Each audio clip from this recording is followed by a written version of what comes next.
wamekwenda ikiratibiwa na aliyekuwa naibu katibu mkuu wa Chadema Zanzibar Salum Mwalimu Juma, wakaenda kumrubuni aliyekuwa makamu mwenyekiti wa Chadema Zanzibar anaitwa Said Isa Mohamed. Wakafungua kesi mahakamani. Wazanzibari watatu wakiongozwa na Said Isa wakalishtaki baraza la wadhamini la Chadema, wakanishtaki na mimi katibu mkuu. Katika mashtaka yao wanazungumza kuhusu kwamba hakuna uwiano sawa wa mgawanyo wa rasilimali kati ya bara na Tanganyika. Ukisikiliza unaweza kufikiria bali hoja inayotetea maslahi ya Zanzibar, lakini kumbe hiyo sio sababu ya msingi. Ni kisingizio, ni uongo. Kitu kilichojificha nyuma ni kwamba wamepeleka mahakamani ombi kwamba kwa hati ya haraka. Tena awali walipeleka kwa kusikiliza upande mmoja wao peke yake, kwamba shughuli zote za Chadema nchi nzima, mikutano ya hadhara, mikutano ya ndani, kila kitu kinachohusu Chadema, ufanyakazi wa ofisi, kila kitu kisimamishwe mpaka kesi hiyo itakapomalizika. Yani malizike miaka 10, miaka 20. Sasa bahati nzuri kuna watu wapenda haki wakatuambia kuna ombi limeletwa huko kwa hati ya dharura, tena wameliomba lisikilizwe kwa upande mmoja. Wakili wetu wakaenda wakaweka kigingi kwamba na sisi tuna haki ya kuwepo ili tujibu hizo hoja. Na leo kesi imeitwa mahakamani, Mahakama Kuu. Walitarajia kwamba kwa sababu wamenishtaki katibu mkuu nitaacha ziara, nitakwenda Mahakama Kuu Dar es Salaam. Sisi tumewaambia tuna vikosi vya kutosha, mawakili wako mahakamani, viongozi wako mahakamani, na hiyo nao tutaishinda. Sasa wana mbinu ya tatu, na yenyewe inailenga taasisi ya Chadema.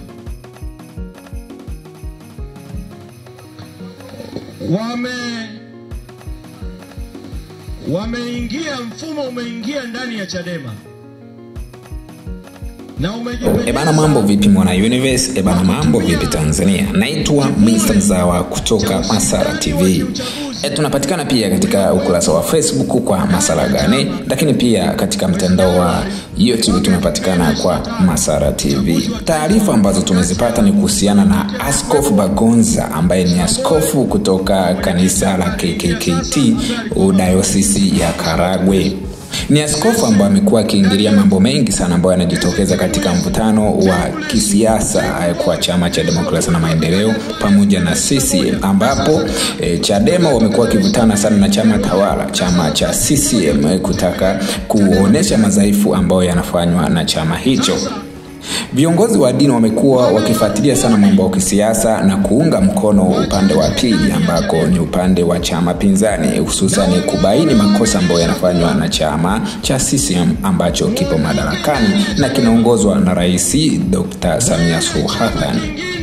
Taarifa ambazo tuko nazo ni kwamba hivi karibuni kulikuwa na Charles Kitima ambaye alikamatwa na kushambuliwa vikali. Baada ya tukio hilo, mtu wa kwanza ambaye alikuja kulizungumza kwa kina na kwa uchungu sana ni Askofu Bagonza. Alizungumza swala hilo kwamba ni jambo la kikatili ambalo pia alistahili katika jamii, na walidai kuwa waumini pamoja na viongozi wa dini wana haki ya kutetea kila ambacho kinafanyika nchini kama kinaenda kinyume na matakwa pamoja na sheria za nchi. Taarifa tulizozipata ni kama ulivyosikia hapo, ni kwamba askofu huyu Bagonza mpaka sasa hivi yuko matatani sana. Anapokea simu nyingi sana kutoka kwa waasi, anakutana na simu ambazo zinakuwa ni za vitisho. Ni kwamba kwa vitu ambavyo anavifanya punde anaweza akaingia matatani. Taarifa ulizozisikia pale ni taarifa rasmi kabisa, kwa sababu zimeongewa na kiongozi mwenzie kutoka Dayosisi ya Karagwe. Ni taarifa ambazo zinaonyesha vitisho sana kwa askofu huyu. Ni wapi alipo mpaka sasa? Watu wamejaribu kufuatilia alipo, hajulikani, ila anatoa taarifa kwa yale ambayo anakutana nayo. Haimaanishi kwamba ameshatekwa tayari, bado hajatekwa, ila yupo mafichoni ambapo taarifa anazipata kupitia simu na anazirudisha kwa wa Tanzania ili uweze kusikia ni kipi ambacho kinaendelea baina yake na waasi kutokana na zile meseji na simu anazokutana nazo katika mawasiliano.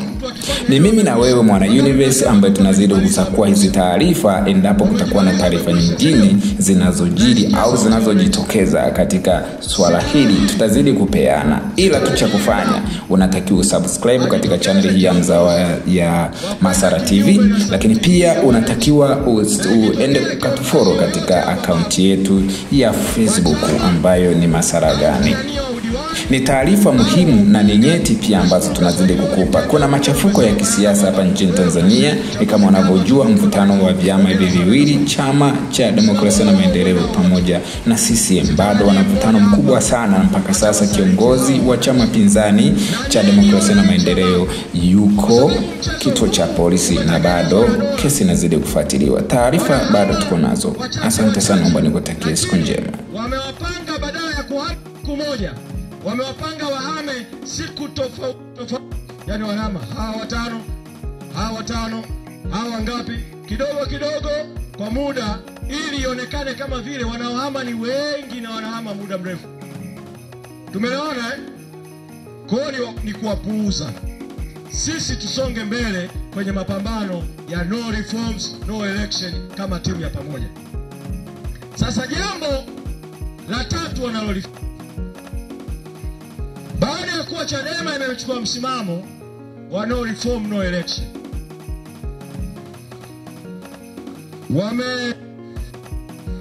virubuni kimsingi vyama vingine vya upinzani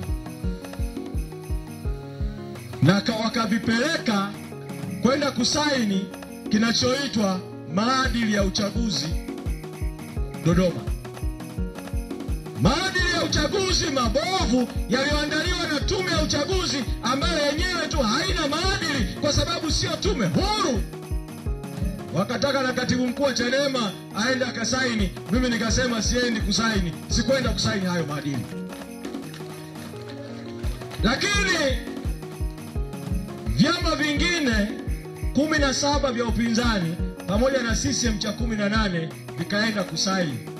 Kwa vyama vingine vikakubali kwamba vitashiriki uchaguzi kwa mazingira haya mabovu ya kiuchaguzi, ili kimsingi vitumike kuhalalisha mbele ya jamii ya kimataifa ambayo bunge la Ulaya kwa mfano limeweka msimamo wa no reform, kwa kwamba lazima reforms zifanyike kabla ya uchaguzi.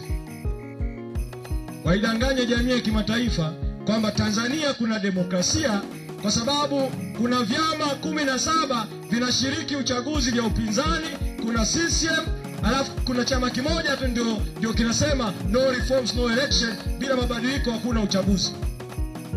Sasa hizi njama nazo kuna jinsi ya kudhibiti, na jinsi ya kudhibiti njama hii ni nyinyi wananchi kuweka msimamo kwamba chama chochote kinachojiita cha upinzani kama kinakubaliana na huu msimamo wa CCM wa kuendelea kushiriki uchaguzi bila mabadiliko, hamtakisikiliza, hamtakiunga mkono.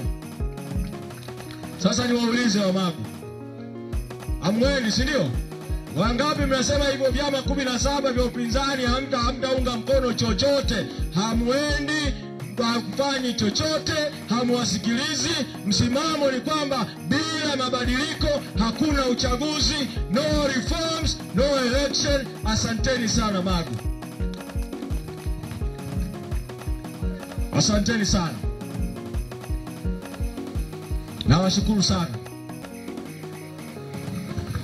Sasa ndugu zangu wa Magu, wamekwenda ikiratibiwa na aliyekuwa naibu katibu mkuu wa Chadema Zanzibar Salum Mwalimu Juma, wakaenda kumrubuni aliyekuwa makamu mwenyekiti wa Chadema Zanzibar anaitwa Said Isa Mohamed. Wakafungua kesi mahakamani, Wazanzibari watatu wakiongozwa na Said Isa wakalishtaki baraza la wadhamini la Chadema, wakanishtaki na mimi katibu mkuu. Katika mashtaka yao wanazungumza kuhusu kwamba hakuna uwiano sawa wa mgawanyo wa rasilimali kati ya bara na Tanganyika. Ukisikiliza unaweza kufikiria bali hoja inayotetea maslahi ya Zanzibar, lakini kumbe hiyo sio sababu ya msingi. Ni kisingizio, ni uongo.